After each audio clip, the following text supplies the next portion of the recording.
Caramba, Andrés, otra vez de nuevo por aquí. Bienvenidos aquí a nuestro coloquio otra vez. Okay. Maravilla. Perfecto, está La bienvenida a las personas, agradecemos por esos saludos de cariño y gracias por las preguntas. Estamos tratando de llegar a todas las personas para poder responder sus inconvenientes. No solo todas las personas, sino de los países, ¿no? Que nos están llegando. Caramba, qué bueno. Espectacular. El Señor está haciendo un trabajo espectacular. Espectacular.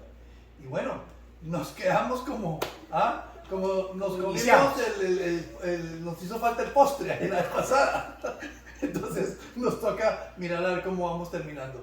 Pero bueno, nos quedamos en una preguntita que me sonó el hecho de preguntarle la vez pasada, Pastor Andrés, que están sucediendo muchas cosas y estamos sucediendo pues catástrofes en todos lados. Y me llama la atención el hecho de que uno ve, por ejemplo, en la parte occidental de los Estados Unidos, las quemas, y en la parte central es la forma como se está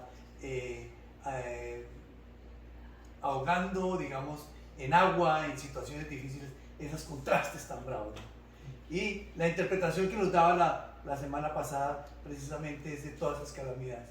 Cuéntenos un poquito la relación de todo esto que está sucediendo. Muy importante esa pregunta, Fernando, muy interesante. ¿Por qué? Porque lo venimos recalcando y hay que repetirlo y volverlo a decir hasta que la gente lo pueda comprender y lo pueda llevar a la práctica. Es que Dios siempre nos está dando la oportunidad. Nosotros nos enfocamos en las cosas que ocurren afuera, pero eso ocurre porque tiene que ocurrir. Dios nos está dando la oportunidad para que dentro de nosotros ocurra la transformación que tiene que ocurrir y poder estar preparados para un momento como ese. La semana pasada decíamos que la iglesia no está haciendo el trabajo como tiene que ser. Y por eso entonces cuando vemos todas estas catástrofes, estos incendios, huracanes, inundaciones, terremotos, todas estas cosas, la gente tiembla de temor. ¿Por qué?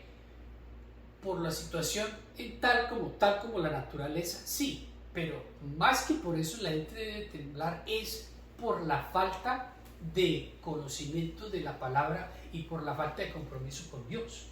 Porque el problema no es que ocurra el desastre natural. El problema y la pregunta correcta es, esas personas que pasaron por ese problema estaban preparadas y habían arreglado sus cuentas con el Señor. Wow. Por eso nosotros tenemos que vivir una vida todos los días como si hoy fuera el último. Claro. Y por eso el Señor nos está dando la oportunidad. ¿Y qué es lo que le está diciendo al mundo con todo lo que pasa? Eso está en la palabra, todo eso va a ocurrir, todo eso va a pasar, pero no se preocupen que todavía el fin no va a llegar. Pero sí les estoy dando la oportunidad, es para que ustedes crean y hagan lo que tienen que hacer, y entonces cuando llegue un momento como ese, usted esté preparado y sepa cómo reaccionar, no solamente usted, sino los suyos. Claro, claro. Y diría uno que esos contrastes, ¿no? El incendio tan bravo y la forma de inundaciones en todo el centro, y son tiempos finales, son tiempos verdaderamente para ponerle atención a lo que estás diciendo, ¿no, Pastor Andrés? Sí, no, por eso te digo, o sea, el verdadero trabajo de la iglesia, de la persona como tal, es poder creerle a Dios lo que Él dice. Porque lo que ocurre en el interior de una persona, cuando juega con la palabra de Dios, cuando digo juega, es que si cree, o de pronto sí, o esto sí, o hoy sí creo y la otra semana no creo, eso va creando un distanciamiento espiritual con Dios, que la única manera en que las personas lo manejan lastimosamente es a través de las emociones. ¿Cómo se explica eso?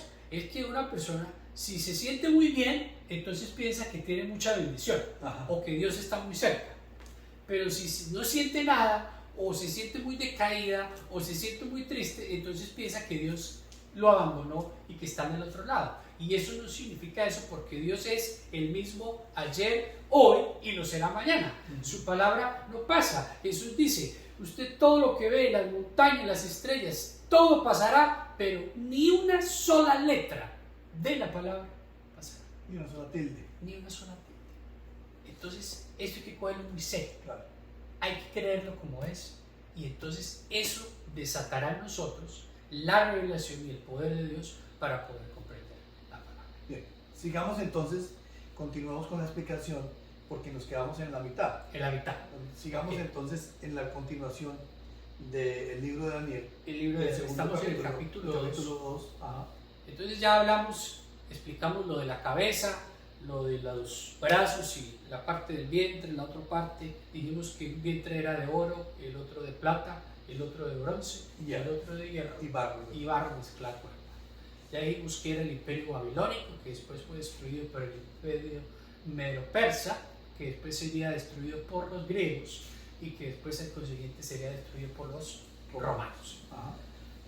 Aquí, entonces, al final de esa interpretación de Daniel está lo que ocurrirá al final de los tiempos, sino que cuando uno lo lee no lo entiende, y lo voy a leer muy despacio. Claro. Número 34. De pronto, y mientras su majestad contemplaba la estatua, una roca que nadie desprendió vino y golpeó los pies de hierro y de barro de la estatua y los hizo pedazos. Dice, una roca que nadie desprendió vino y golpeó. ¿Qué significa eso? Que cuando nadie estaba poniendo atención y que cuando todas las personas estaban enfocadas en lo que no es, en lugar de estar enfocadas en las cosas de Dios, dice que vino una roca. ¿Quién es esa roca? Ya sabemos por el lenguaje que esa roca no puede ser nadie más ni nadie menos que Jesús. Aquí está hablando al final de los tiempos, de ese tiempo de la tribulación que ya hablamos. Dijimos que el simbolismo de los imperios es lo que representa el poder político, social y económico del mundo. Y al final de ese periodo de la tribulación, cuando el anticristo tendrá el poder de este mundo, entonces todo el mundo lo va a estar mirando a él, porque se supone que él tiene el poder y él tiene la solución. Y cuando nadie, como lo diría Jesús, en medio de la noche, como un ladrón en medio de la noche, ocurrirá. Dice que esa piedra que es él vendrá y golpeará los pies de hierro y de barro de la estatua y los hizo pedazos. ¿Quién representan los pies? Los pies y los pies de hierro y de barro. ¿Qué representa eso? Ya dijimos que de lo que era el imperio romano salieron una cantidad de naciones. Y de todas esa cantidad de naciones entonces serán de las que después para ese final de los tiempos donde se vuelvan a unir para poder hacerle la guerra. Y dice que esa piedra entonces hizo añicos todo. Dice, con ellos hicieron añicos el hierro y el barro, junto con el bronce, la plata y el oro. ¿Qué significa eso? Que toda la fuerza política, toda la fuerza militar, toda la fuerza del mundo es destruida por Jesús en ese momento de esa batalla del Armagedón en el final del tiempo. Y después dice, la estatua se hizo polvo, como el que vuela en el verano cuando se trilla el trigo. El viento barrió con la estatua y no quedó ni rastro de ella. En cambio, la roca, Jesús, que dio contra la estatua, se convirtió en una montaña enorme que llenó toda la tierra.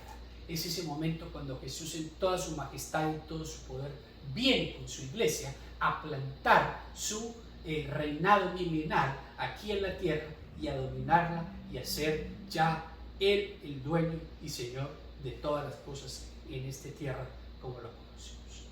Ya hablamos de eso en coloquios anteriores, donde decíamos que al final del tiempo de la tribulación ocurre esa batalla, que después de esa batalla donde Jesús destruye el anticristo con todas estas naciones y con todo el poderío, viene con su iglesia e instaura lo que se conoce como el milenio o como su reinado aquí en la tierra, donde será Él el que reine y el que mande y el que dé la oportunidad para que la gente lo pueda ver y lo pueda conocer y aún los que queden vivos se puedan convertir. Claro. Bien. Estamos terminando, digamos, la interpretación. Sí, pasamos conmigo. No, quería decir que ese pedazo ahí cuando uno lo lee de esa manera, dice que la roca, que esto y que lo otro, como que la gente no lo capta. Claro. Se desaparece y dice, pero ¿en qué momento es? Bueno, por eso lo decíamos, la palabra de Dios se cumple, la palabra de Dios es infalible y lo que el Señor dice se cumple al pie de la letra. Claro. Y por eso Él está ahí nombrando ese reino, ese único reino que será indestructible al final de ese periodo de la tribulación. Claro, muy bien. Y ya uno decodifica, Decodifica digamos, eso. es precisamente lo que está tratando de decir el libro de Daniel. Pero avanzando un poco hacia el Apocalipsis, estamos tratando de interpretar y entender qué parte exactamente en el Apocalipsis, para que la gente pueda entender un poquito qué capítulos estamos tratando de decodificar más adelante. Más adelante, sí. Para poder entender específicamente el capítulo 12, cuando habla de la mujer y el dragón, Ajá. que así es como tiene el título, la mujer y el dragón, y el capítulo 13, la bestia que surge del mar. Para poder entender esos dos capítulos, entonces necesitamos conocer no solo esto, sino lo que viene más adelante después en el capítulo 6, 7 de Daniel, en la otra visión que se llama las cuatro bestias. Bien, ahí es donde yo quería, perdón, lo interrumpo, pastor, y ahí es donde yo quería llegar. Estamos empezando a entender las interpretaciones que tenía Daniel sobre el reino Nabucodonosor. Y esta es la primera interpretación. Luego continúan otras interpretaciones de sueños y la forma como él prácticamente predice muchas cosas. Muchas cosas. Entonces, por eso era importante esta explicación. Esta explicación. Hay que tener en cuenta y no perder esto de vista, que el primero que tiene el sueño es el rey.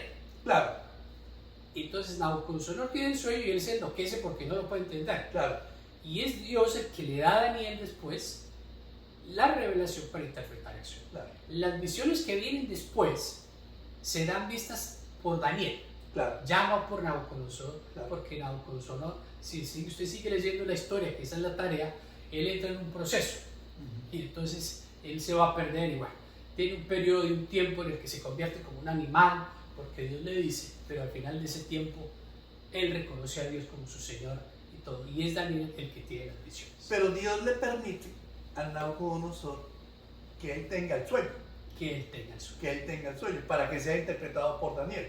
Para Lo que más adelante no sucede. lo que más adelante no sucede. Es Daniel quien tiene el sueño y lo interpreta. ¿Sería así? Es él el que tiene la visión. La visión. Tiene la visión, no la entiende, comienza a orar y en otra visión el ángel vendría y le dice, esto es lo que va a pasar. Ajá. Y le dice, es una cosa Claro. en secuencia, espectacular, espectacular. El punto interesante del rey Nabucodonosor es que dentro de lo muy bueno que era, también era muy malo. Ajá. Llegó a ser uno de los peores reyes en la historia de los imperios. Pero lo que se nos escapa es que Dios lo utilizó como instrumento. Claro. Y a pesar de todo lo que fue, el Señor le decía, mi siervo, Nabucodonosor. Wow. ¿Por qué? Porque el Señor no ve solo el principio, Claro. siempre ve el final. Claro. Y él sabía lo que iba a ocurrir. Eso se le ponen a uno los pelos de punta. Claro. Una cosa Siendo espectacular. un rey tan malo. Siempre trabajo. Sí. Y él, por obstinación y por ese deseo de poder que se cegaba, Dios lo pone a vivir como un cerdo, a comer de la tierra en cuatro patas. Sí. Pero después de eso, él reconoce a Dios como el único rey de los cielos y de la tierra. Amén. Y esa es la parte Amén. espectacular. Eso lo vamos a ver más adelante. Lo vamos a ver más adelante. Muy bien. Ahora terminemos aquí en el capítulo 2, en el versículo 44, para que unamos la idea que acabamos de decir de la piedra, Ok. de la roca, perdón, Sí. que es Jesús, con esta.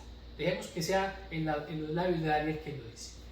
En los días de estos reyes, el Dios del cielo establecerá un reino que jamás será destruido ni entregado a otro pueblo, sino que permanecerá para siempre y hará pedazos a todos estos reinos. Ahí está la interpretación de esa parte de la piedra que es desprendida y que destruye esos otros reinos.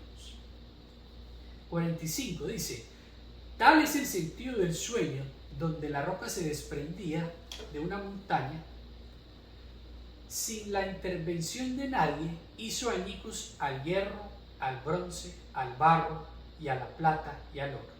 El gran Dios le ha mostrado a su majestad, ahí está hablando Daniel a Nabucodonosor, lo que tendrá lugar en el futuro.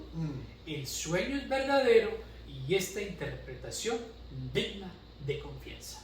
Y después dice que que Nabucodonosor cae a los pies de Daniel, se postra a los pies y alaba a Dios, sí, y lo nombra como el segundo de él de todo el imperio babilónico.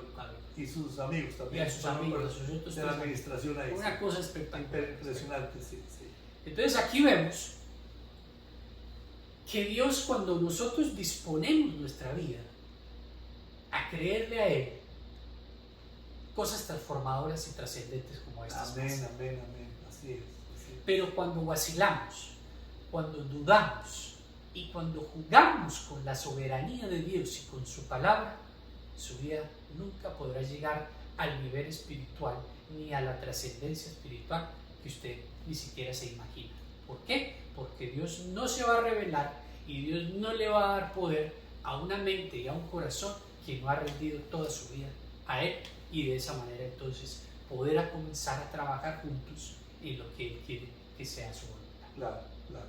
Poco a poco nos vamos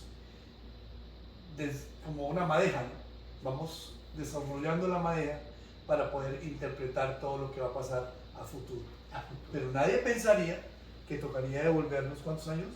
Bueno, esto lo escribió Daniel más o menos unos 400 años antes de Jesús. Entonces imagínate, ya son 2000, casi 2500 años para poder interpretar lo que está diciendo que va a suceder en la Apocalipsis.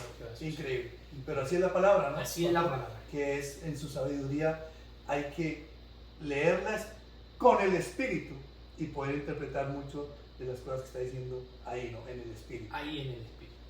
Entonces poder ver que Daniel tantos años atrás es el que nos da tanto conocimiento para un evento futuro que todavía no pasa y que nadie sabe que va a pasar, eso todavía le coge uno la mente y se la abre aún más y uno comienza a darse cuenta poco a poco que la grandeza de Dios es infinita, y que cuando realmente podemos comprender eso, podemos hacer, esa es la palabra, hacer y vivir la palabra de la manera que Dios dice, es lo que va a transformar su presente y su futuro. De lo contrario, vamos a patinar y vamos a seguir jugando a la escuelita o a la iglesia, sí, donde vamos como a un club social y lo que cojo, lo que no, y después me lavo las manos y ya, porque como Dios es amor y Dios es misericordia y Él no espere que nadie se pierda ni nada de esas cosas. Sí, todo eso es verdad, pero usted tiene que tener todo el concepto de lo que es Dios para poder entonces que su vida sea transformada. La importancia de la iglesia y de lo que forma parte de la iglesia, para entender de que no es solamente la ida a la iglesia, es el hecho de tener su palabra en ese momento y en el resto de la semana, todo el tiempo pegada a nuestro corazón, como lo dice Deuteronomio. Apréndete bien la palabra y guárdala y escríbela en todas las partes. Escríbela en todas las paredes. Tener esa cercanía con la palabra, porque no se trata ya de jugar a ir a la iglesia, ¿no, pastor? Claro, porque la gente desea conocer esto. Y entonces la gente piensa que porque vio el coloquio ya lo entendió.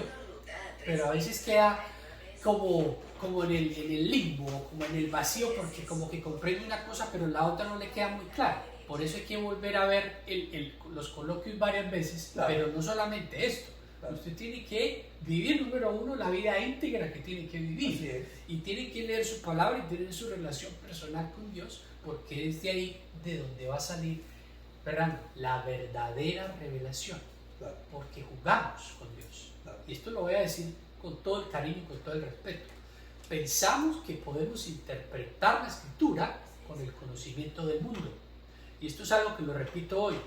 Nosotros aquí, solo de aquí, ¿verdad?, no necesitamos a Google, no necesitamos ningún teólogo, no necesitamos ningún pensador, ningún filósofo, nada. Es la palabra misma la que nos da la respuesta y la que nos da la sabiduría, porque cuando mezclamos la sabiduría de Dios con la sabiduría del mundo, entonces como esa mezcla del barro y el hierro que no se mezcla, seremos destruidos. Y entonces usted pensó que era, pero no es. Usted pensó que tenía fe, pero no la tenía. Usted pensó que estaba parado en un lado, pero no lo está. Claro. ¿Por qué? Porque su vida es incongruente y no es lo que tiene que ser a la luz de Dios. Por eso la palabra y la luz de Dios desnuda nuestra alma, desnuda nuestro corazón, y Dios espera que nosotros seamos hombres íntegros conforme a su palabra, que damos la vida por los principios y valores bíblicos y somos capaces de decirle al mundo: no, primero mi Señor, primero mi Dios, primero su palabra y después el resto de las cosas.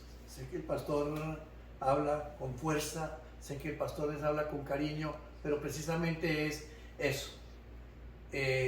La gente necesita entender y reciban verdaderamente, porque yo lo siento desde aquí, con cariño. Él está tratando de interpretar algo para que ustedes verdaderamente entiendan que es haciendo la voluntad de Dios que uno puede salir adelante. Bueno, así es. Se nos fue el tiempo. Ya, se nos fue. Oh, man. Otra vez, se nos fue otra vez. No me doy cuenta para mí. Rápido, Así, así. un abrir y cerrar de ojos, como el arrebatamiento. Así es, si quiere despidámonos, pastor. Claro.